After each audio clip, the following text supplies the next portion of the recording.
Hello and welcome to the Defacto Review, your weekly roundup of the biggest stories shaping Mongolia.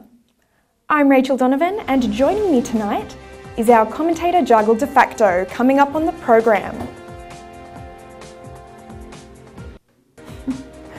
We are live on Facebook at V Television, and coming up on the program, foreign OT workers' passports taken just days after OT is handed a hefty tax bill.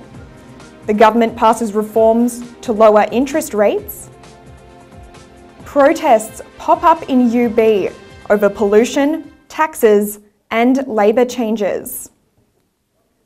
And Mongolians' obsession with pine nuts catches attention from the BBC.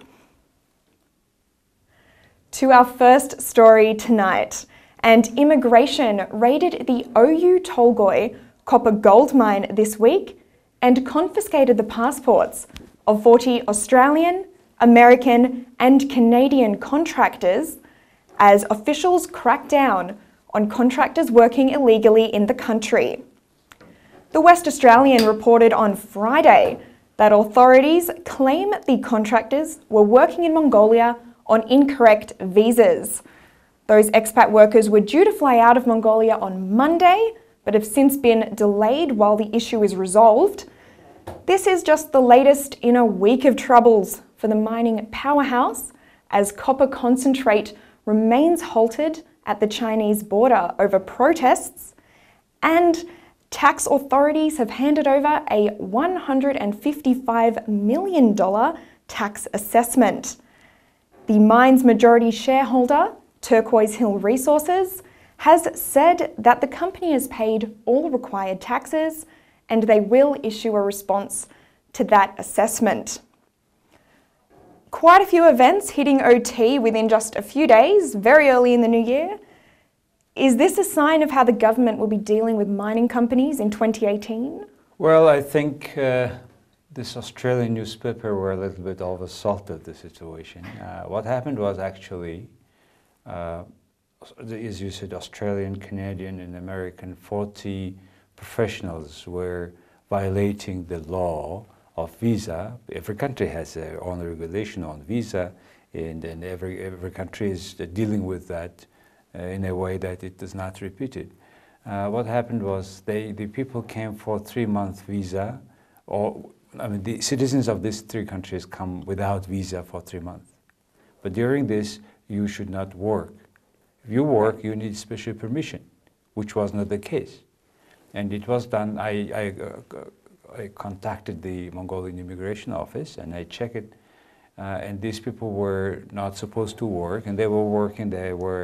Because they usually go to many companies employing foreign employees, and they check it and it turned out it is the Hoffman Engineering, which is the contractor of Oyu Tolgoi, had violated. So what happened was they got now each 100,000 tugriks, some maybe $20, $30 equivalent penalty, and they will leave the country by January 26th, and they cannot come to Mongolia for 3 years.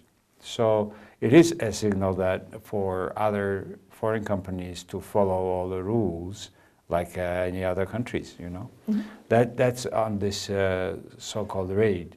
On the OT legal issue, on the tax penalty, what happened was, remember, the same thing has happened in 2015. Based on the Mongolian Tax Authority inspection for the years of 2010-2012. For 2 years, financial years, they made inspections and they got certain irregularities violating Mongolian laws, and they got that year, 3 years ago, they got a penalty of $127 million. But as a result of discussions, and also because the contract signed in Dubai, they agreed to pay $30 million and the deal is done. And mostly the difference was the methodology, how they calculate the revenues. So they have agreed on that in 2015. But this result is coming for year 2013, 2014, which happened before that agreement, finding common language. So I hope this $155 million deal will be, the differences will be solved soon. And it is not regarded, I understand, as a kind of conflict of interests of against Oyu Tolgoi. And I don't think these two cases are done on the purpose, with the political any purposes.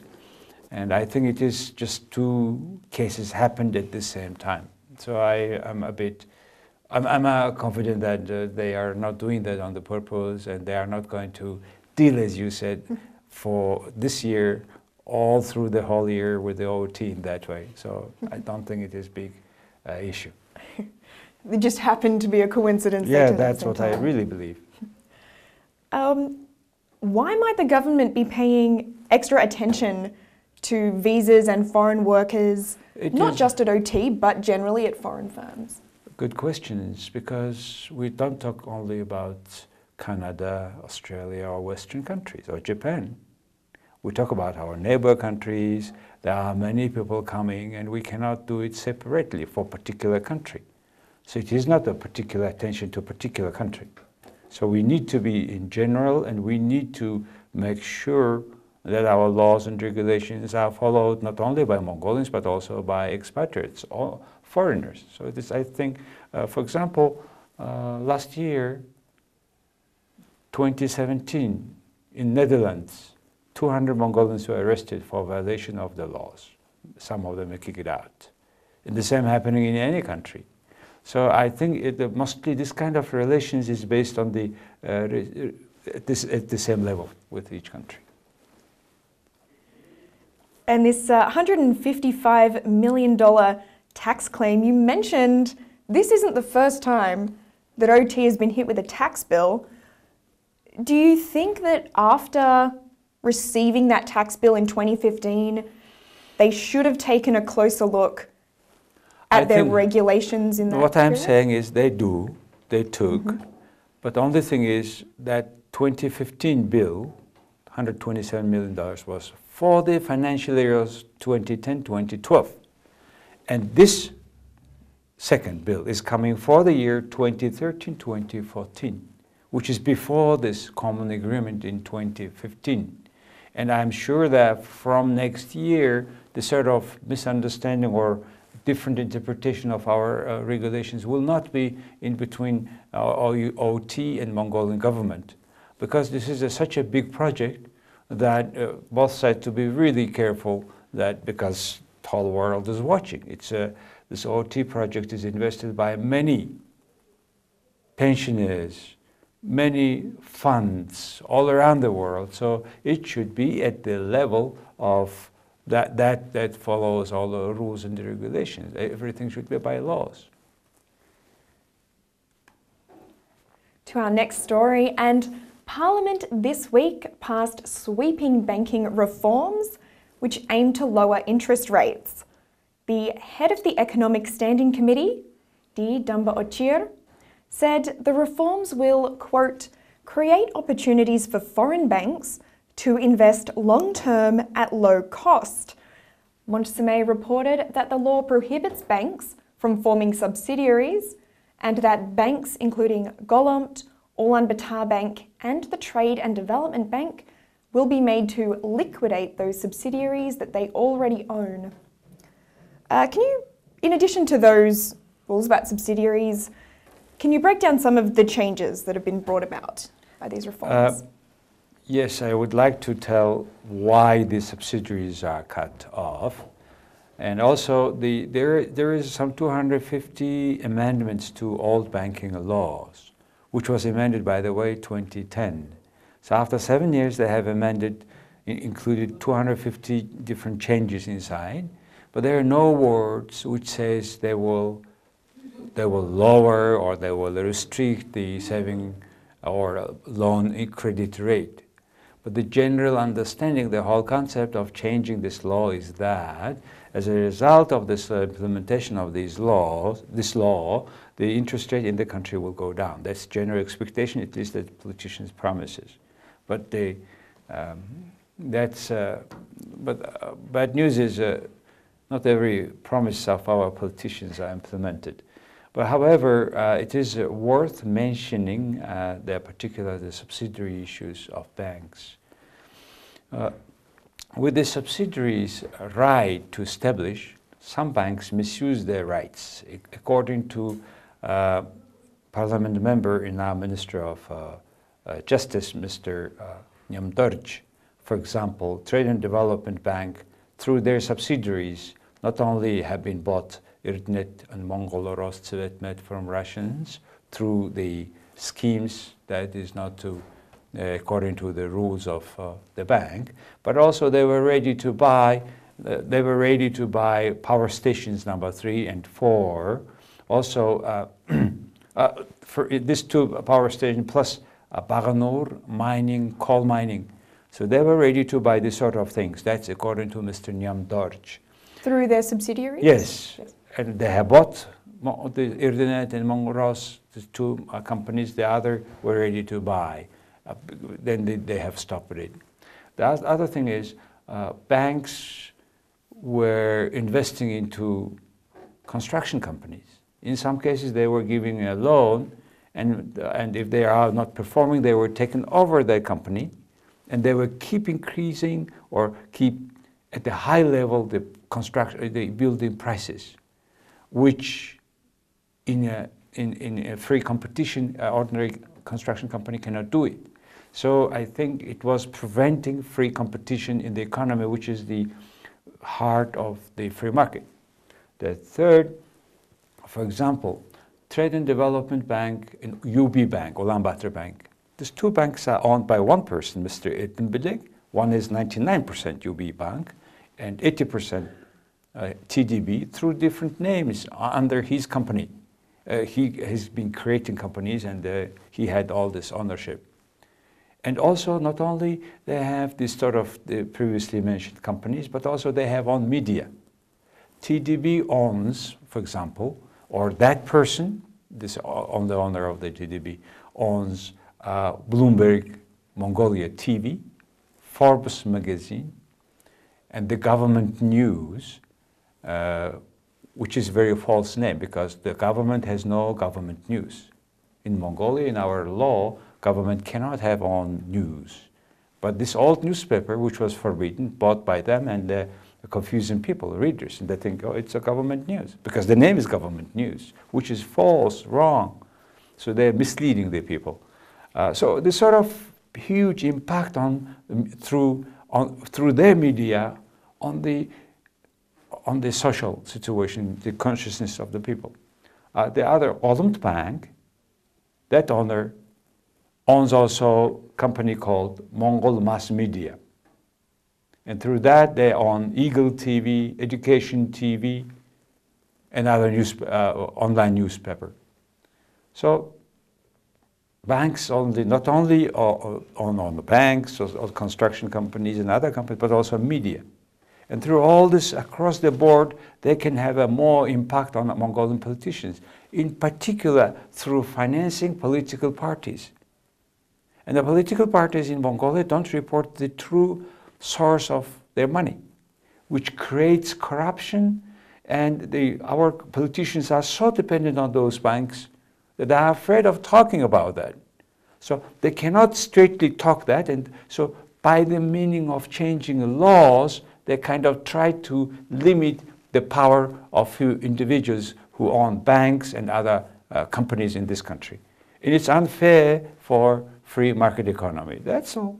That's why they have changed this law. The other interesting thing in this new law, they have created new idea, stabilization fund. And it is 1.3% of all savings money. It's a huge amount for banks. It increases operation cost of the banks. It doesn't help to decrease the credit, because the credit rate, because it's increasing the odds. So the politicians, you know, they talk one thing, they believe in another thing. So that's the case in this one. And so the banks have to close all their subsidiaries by the end of this year. So let's see what will happen. The other thing, another thing I would like to add also, I have gone through all this new laws things, and now Mongol Bank will have, central bank will have more rights to have, for example, not only the supervision of the banks, but also scenario that whether banks are ready or not for a particular type of crisis. And they call it stress test, which in many countries do as well. So they have this right now. Otherwise, before there was no such a right. Now they will do it. So they're saying that it will make our banking quality better, etc. But personally, our banking quality should be better when they are not interfering into the political affairs and they are not contributing towards a donation or political parties through which they are buying power, impact on the way how the state is run. You mentioned in there that there will be real impacts for banks, especially those who now need to liquidate those subsidiaries before the end of the year. Will there be a real impact for consumers? Very good question. That's at the end, the litmus test is it good for consumer? It's good for consumer only if banks are competing freely. It's good for consumer when the state, the government procurements going through all the banks more or less equally, not through the whole one bank. And it will be good if political parties truly disclose their financing.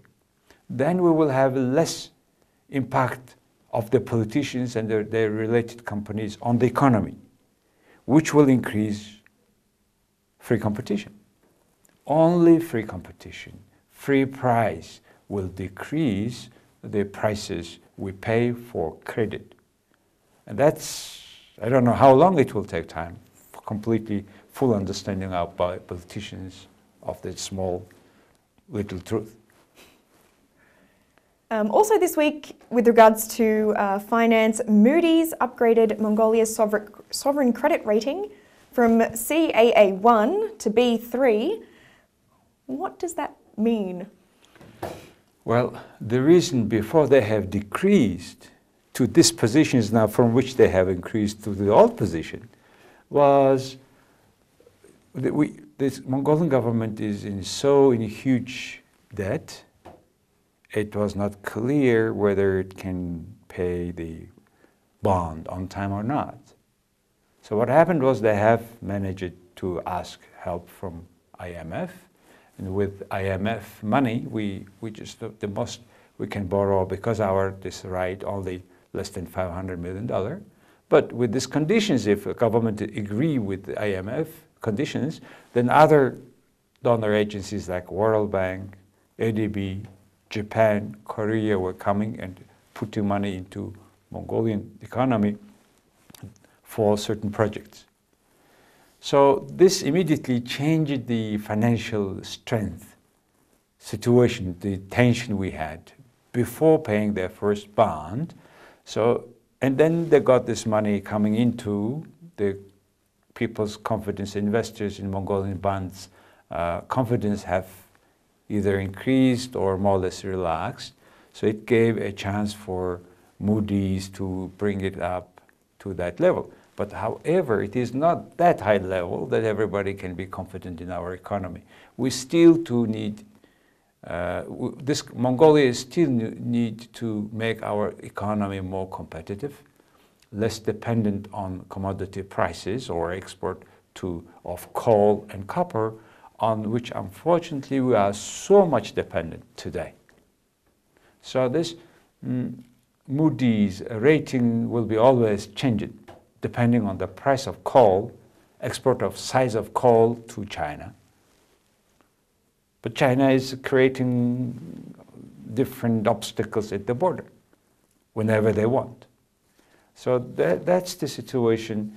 that this economy is completely depending on the Chinese market, Chinese government behavior. Next up, protesters have picked up their signs and taken to the streets against the choking air pollution and a suite of tax reforms that took effect this month. The Confederation of Mongolian Trade Unions led demonstrations on a new progressive tax, the raising of the retirement age, and a new excise on goods including tobacco and alcohol. Meanwhile, Mums and Dads Against Smog led a lie-in opposing air pollution. I'm going to speak first about the demonstrations against that tax on alcohol, personal income tax and social insurance fees. You have already mentioned now the loan from the International Monetary Fund and some of the government requirements for that. Those taxes are part of the agreement with the IMF. So how much control does the government really have over those tax increases? Well, January 12th, that demonstration had happened. Some 10,000 people have participated in spite of very cold winter day in Mongolia. That's a lot, 10,000 relatively, in particular to the other demonstration we will talk later. But 10,000 people were coming and demanding this abolishment of the new taxes under the conditionality of IMF. And IMF delegation is coming next week to Mongolia. It will be a big subject to discuss back to abolish that amendments. However, the government had started to tax whole country, whole economy, all of us from January 1st this year, which is already reflected in the income of in particular middle class, which is a very small part, but still there's a very substantial increase in taxes. And all these taxes don't help Mongolian economy be competitive at all. So people are against that. Mostly it is organized by the trade union, mostly against the salary, but they have included other demands, etc.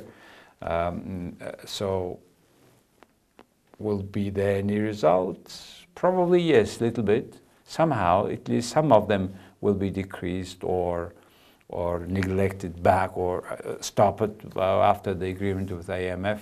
In particular, our politicians are, you know, they are very vulnerable to this kind of demands that people even go for demonstration. So that's what I think. On the next one, on January 13, there was the anti-smoke. They called, organized, there was a Facebook group called Father and Mother Against Smoke. So that was an interesting name, and unfortunately very few people have participated. But those who have participated, about more than 100 people, they did it in a very strange way. They just lay down. They brought some, you call it matras, or yeah. It's a camping mat or even a yoga mat to just lie. A small mat. They were laying down, pretending that they died because of this smoke. It looks, though it has some part of truth, because we are losing a lot of people's life, particularly children or senior people, because the smoke. Because this PM particle, so-called 2.5, is so thin that they come to the lung of children and senior people who have not enough resistance power. And it's true, and it is not only a matter of just about the smoke. It means Mongolian government has to reconsider the way they were fighting this smoke problem for years. And it is a matter of actually housing of poor people. More than half of the population is living in the Gir district around the city, as you see, over the mountains, beyond the mountains. All the smokes come together in the morning, come together to this kind of pot on the top of the center, and they stay there if there's no wind. And the air is so polluted, and it's really dangerous now. So unfortunately, we talk a lot, in particular politicians, during the smog time in January, February, and they tend to forget it from March. Do you think these protests, big or small, have an impact on government? Well, most important thing is, well, in the democracy, how can we otherwise express our protests? It's demonstration. Smaller, bigger, even 5%, this is the people are not satisfied with particular conditions they demand. They demand reconsideration of political decisions, government decisions. And if it is not well taken now, it may grow to bigger and bigger, larger and larger demonstrations, which one day force them to reconsider. This is the beauty of democracy, and that's what Mongolian citizens implement the rights of protesting. And very quickly to our last story, BBC spotlighted Mongolians' obsession with pine nuts, interviewing a number of people in the industry. Quote, "Pine nuts are big business these days and many people start early to get ahead of the competition." What can you tell us about pine nuts? Well, this BBC person made interesting program how he was visiting the reindeer people, how Mongolians were gathering a lot of pineapples. Pine nuts. Pine nuts. Pineapples would be a story. Pine nuts, not because we like it. Yes, we like it. By the way, Mongolian forest mass so big, though people think Mongolia is just Gobi or steppe. 7% of the country, 1.5 million square kilometer land, is forest. And this forest mass is combined together larger than Germany and France forest. So it's quite big mass. And it's very natural. We under the name of protecting, I think we are really not taking care of much our forest. Our forest is so rich. Just one of them is these nuts. But nuts we like because, like also we eat, but also, as the BBC guy said, we of course we can eat with our meat. But the nuts became business. Sometimes legal, sometimes illegal. State somehow have given certain companies a right to gather and sell across border. Chinese buy it and sell it 10 times ahead, larger to American market. With small, maybe in Australia, in your country, in America, for example, a small pinch of nuts is $2, $3. So it is expensive business, and everybody is fighting for that businesses. And unfortunately, again, Mongolia, we cannot go here without corruption. So there were certain cases our decision makers were corrupt, were involved in wrong licensing, etc. So here we have all this sort of problems we discussed. Are this a reality? But good thing is we can discuss it. Nobody stops us. And unlike many other non-democratic countries, that gives me a belief that we solved the problem. Why? We are discussing it, not pretending that there is no problem. Good. Well, thank you for joining us tonight. Thank you, Jagel. Thank you. Thank you very, very much for watching us tonight again. And we will see you next week.